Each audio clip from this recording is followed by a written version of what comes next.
Making money is simple. Creating wealth is systemic. By analyzing the strategies used by the top 1%, we can isolate 5 specific vectors that turn active labor into permanent capital. To access them, you have to cut through the noise. 75% of regular retail investors ultimately lose their money in the stock market. Wall Street has a specific term for these individuals: capital donors. By trading on social media hype and emotional panic, everyday people routinely hand their savings over to institutional professionals. This pyramid diagram maps the capital flow equation.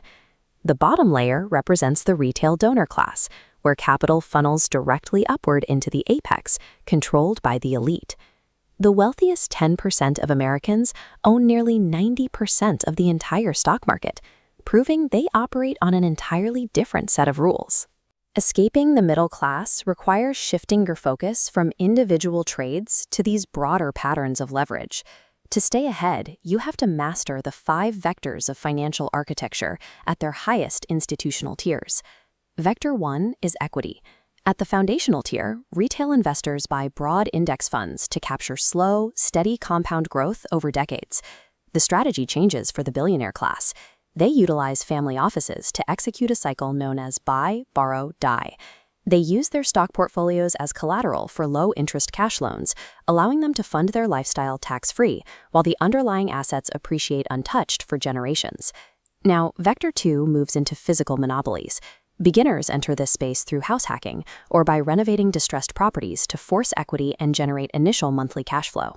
At the institutional level, trillion-dollar funds bypass single properties and acquire entire neighborhoods in bulk before they ever hit the consumer market.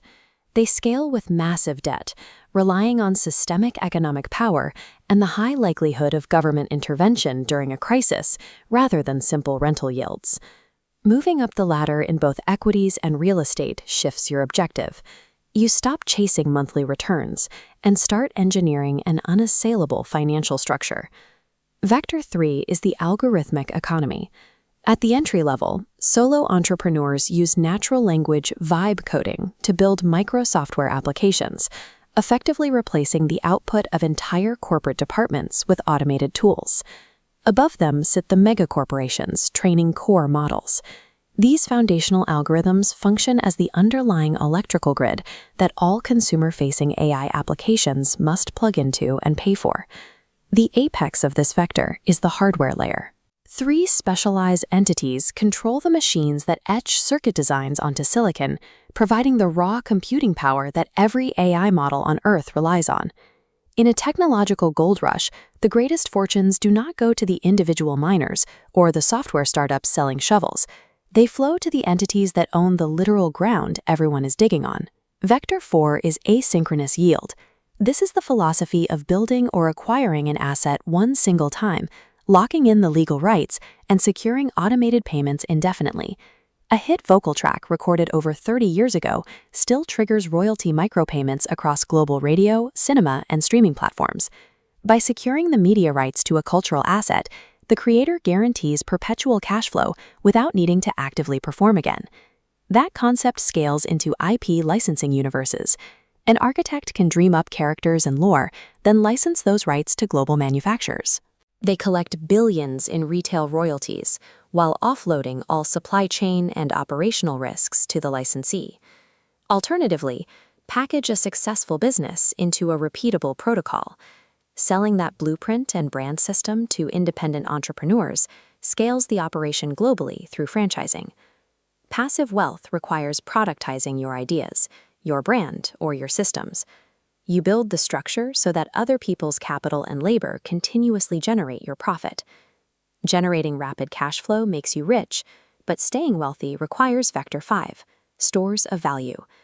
Old money dynasties park their capital in specific asset classes, explicitly designed to outlast economic cycles and inflationary pressure.